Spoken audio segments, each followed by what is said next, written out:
समर्थ. सुप्रभात. हिंदू जागृती न्यास आणि श्री घंटाळी मंदिर संस्थानच्या प्रभाते मनी या कार्यक्रमात डॉक्टर अश्विनी बापटचा सस्नेह नमस्कार. श्री ब्रह्मचैतन्य महाराज गोंदवलेकर प्रवचने. 8 मे. भगवंताचे अनुसंधान राखावे. फार दिवस वापरून जोडा फाटला की तो कितीही दुरुस्त केला तरी पुन्हा पुन्हा फाटतोच. तसेच शरीराचे आहे. शरीर जीर्ण झाल्यावर त्याला काही ना काहीतरी होतच राहते. दुरुस्त केलेल्या जोड्यातला एखादा खिळा जर पायाला टोचू लागला तर मात्र त्याला जपावे लागते. तसे आजारपणामुळे मनाला टोचणी लागली तर जपावे आणि त्याचा मनावर परिणाम होऊ देऊ नये. आपल्या आजाराचा, म्हातारपणाचा आपण फायदा करून घ्यावा.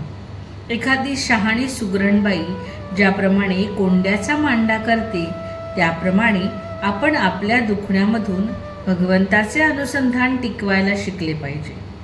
अनुसंधानात असले की प्रपंचात मजा आहे. अडचणी आणि संकटे याची सुद्धा मजा वाटते. पोहायला येणाऱ्या एखाद्याला नुसते सरळ पोहायला सांगितले तर आवडणार नाही. तो उड्या मारील, बुड्या मारील, वाकडा तिकडा पोहेल. तसे भगवंताच्या अनुसंधानात राहिले तर प्रपंचाची मजा वाटेल. कोणतीही गोष्ट एकदा ओळखली की मग तिची भीती वाटत नाही. विषय जोवर ओळखले जात नाहीत तोवरच ते आपल्याला त्रास देतात. याकरता ज्या ज्या गोष्टी होत असतात त्या त्या भगवंताच्या इच्छेनेच होत आहेत ही जाणीव ठेवून वृत्ती आवरण्याचा प्रयत्न करावा. परमार्थाच्या आड आपले आपणच येत असतो. आपली वृत्ती जिथे तिथे वावरते तिथे तिथे भगवंताची वस्ती असते. म्हणून वृत्ती जरी कोणतीही उठली तरी भगवंताची आठवण केली की ती चटकन मावळते. आपण नेहमी आपल्या उपास्य देवतेचे स्मरण करीत असावे. त्याच्या पायावर मस्तक ठेवावे आणि त्याची अनन्य भावाने प्रार्थना करावी.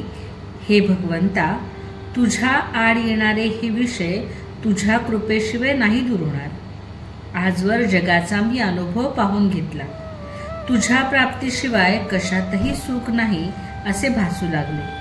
तरी वृत्ती आड आल्याशिवाय राहत नाही. माझ्या अज्ञानाने मी आज स्वतःच्याच आड येत आहे. तरी तुझी म्हणजे पर्यायाने माझीच ओळख मला पटावी आणि त्यात तुला पाहावे हीच माझ्या जीवितातली शेवटची इच्छा आहे.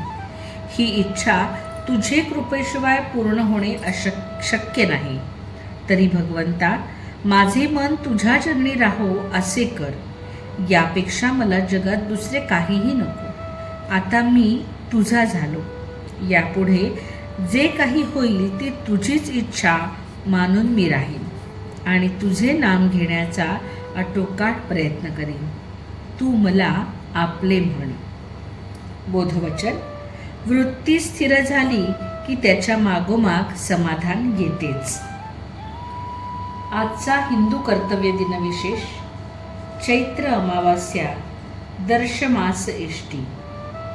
पितृदोषासाठी तर्पण, दानधर्म करावा, उपवास करावा, अन्नदान करावे, विष्णुपूजन, तीर्थस्नान करावे, सूर्याला अर्घ्य द्यावे, पिंपळ वृक्षाखाली पणती लावावी.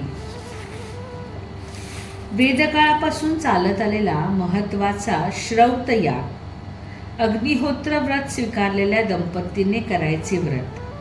विवाहातील अग्नीची स्थापना घरात करून रोज सूर्योदय व सूर्यास्ताला आहुती दिली जाते. त्यासाठी अग्नी कायम जागृत ठेवला जातो. या व्रताला औपासना गृह्य यज्ञ म्हणतात. प्रत्येक चांद्रमासातील शुद्ध व वद्य एकादशीला सूर्योदय ते माध्यान्ह काळापर्यंत विशेष आहुती देण्याच्या यज्ञाला दर्श पौर्णिमा मास इष्टी असे म्हणतात. मंडळी, रामरायाचे आणि श्री घंटाळी देवीचे आशीर्वाद आपल्या कुटुंबावर अक्षय राहोत. जानकी जीवन स्मरण. जय जय श्रीराम.